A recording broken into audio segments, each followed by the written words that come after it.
good, y'all? I just wanted to come and give y'all a few tidbits on why you should be paying attention to what's going on in Burkina Faso. So as of recently, the general Ibrahim Traoré has removed the French's ability to refine their gold, thus taking back the power in their own hands and making the production of their gold a national effort as opposed to an international effort. Now, why is that important? Because 80% of France's GDP comes from Africa annually. And for Burkina Faso to set the stage to denounce the French language and thus remove their colonial serpents inside of their government, you now have other countries following suit, such as Mali. And the reason why this is important is because this area in Africa, thus broken down after the Berlin Conference in 1863, was actually once a part of the Greater Moorish Empire, and it was known as the Malian Empire.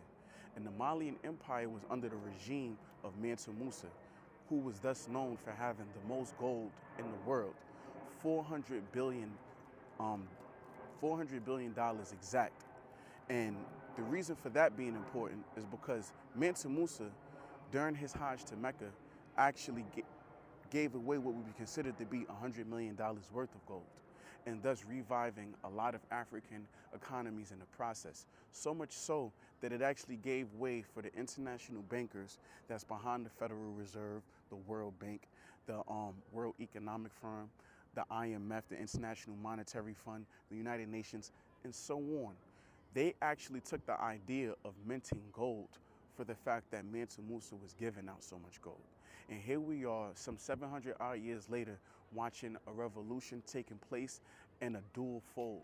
A dual fold meaning that Ibrahim was able to take back his country from these colonists, thus creating the surface level of what is called a revolution.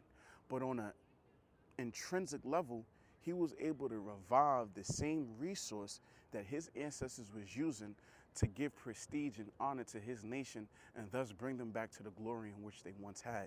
Because now he's making airports, now he's paving the roads, interconnecting the highways, creating schools, creating jobs, and giving his country a fighting stand amongst the world affairs. Now, have we seen this done before in recent history? Yes. We've actually seen it done with Muammar Gaddafi, peace be upon him, who was, assassinated in 2011. Because Muammar Gaddafi was able to raise the literacy rate of his country from 13 to 87%. Education was free, both domestic and abroad.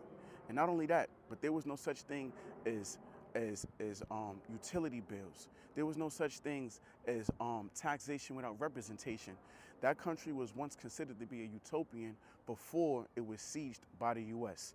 Now, I don't mean to go on a tangent, but the point of me saying all of this is because he elected that Africa would get on a gold standard universally under what was known as the gold dinar.